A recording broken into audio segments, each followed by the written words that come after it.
Let me now turn to the introduction of several of our speakers for the afternoon.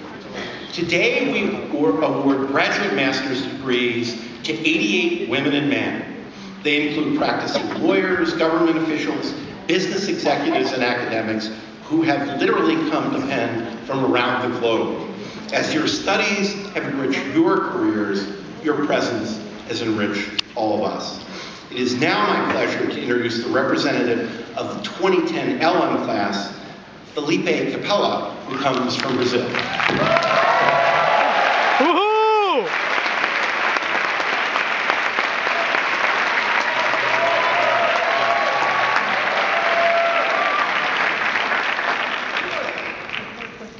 Ladies and gentlemen, now it's official. Join me in a round of applause for the most good-looking Penn LLM class of all times.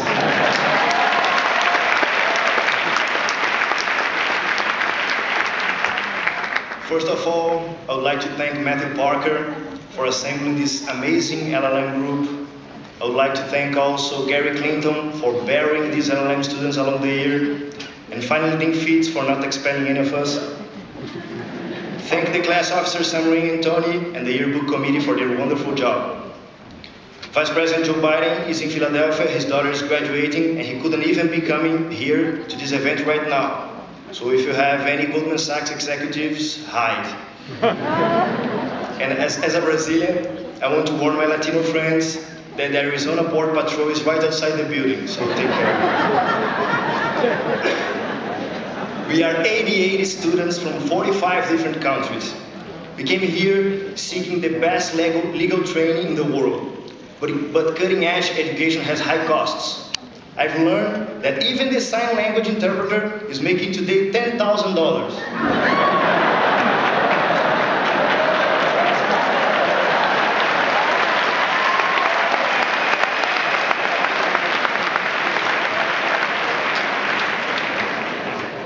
But her graduate colleague has stock options.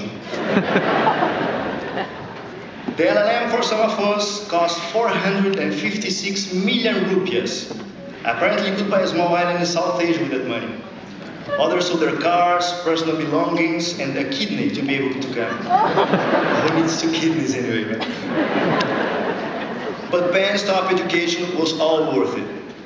I realized that managing the University of Pennsylvania is a tough job. And I want to congratulate the trustees and the president of the university for doing a great work through the crisis, getting one of the best results among the Ivy League schools. And of course, managing a $5 billion endowment, having unlimited printing and free coffees should be good.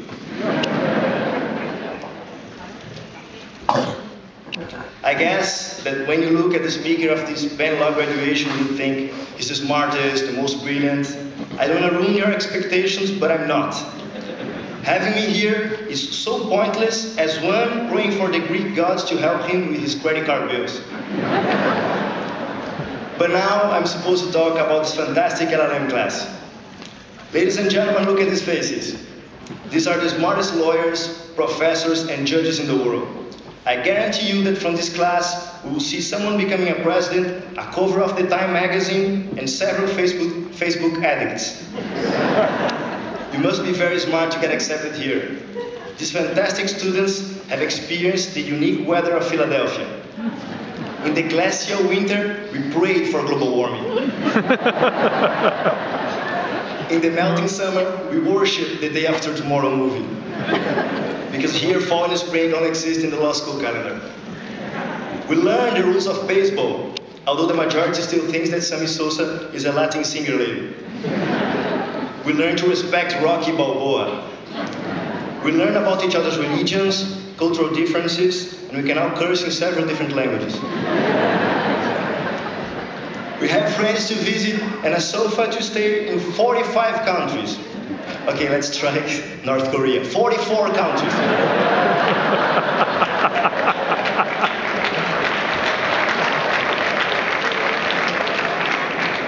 We made friends that will last for the rest of our lives. We laughed a lot. And we understood that life is easier that way.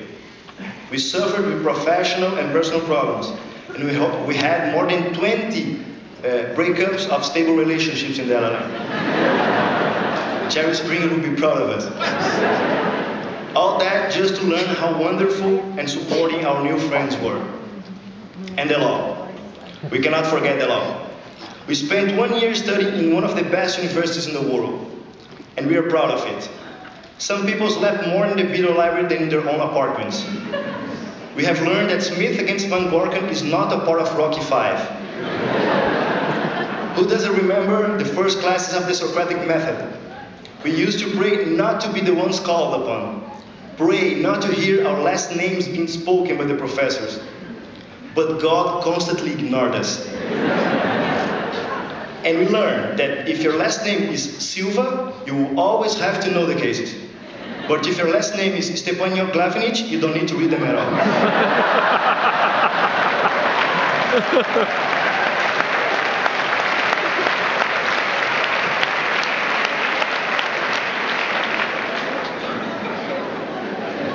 We learn with the SJDs, the PhDs, the JDs, and a lot with the DJs.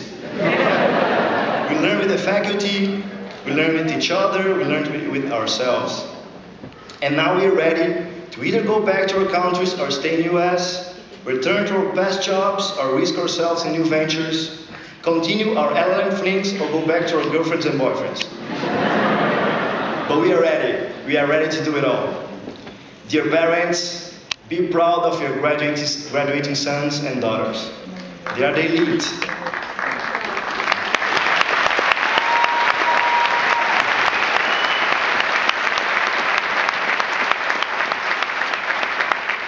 They don't need to prove anything else.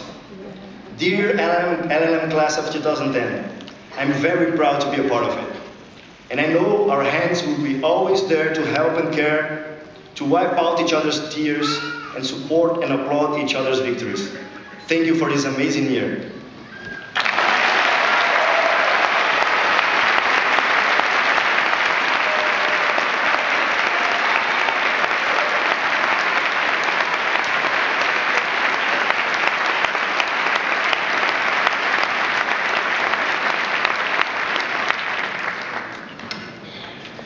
Thank you, Felipe. As you can say, this is a marvelous, very energetic class. I guess we should start a joint program on sign language with the next LM class. Today we award the Juris Doctor degree to 270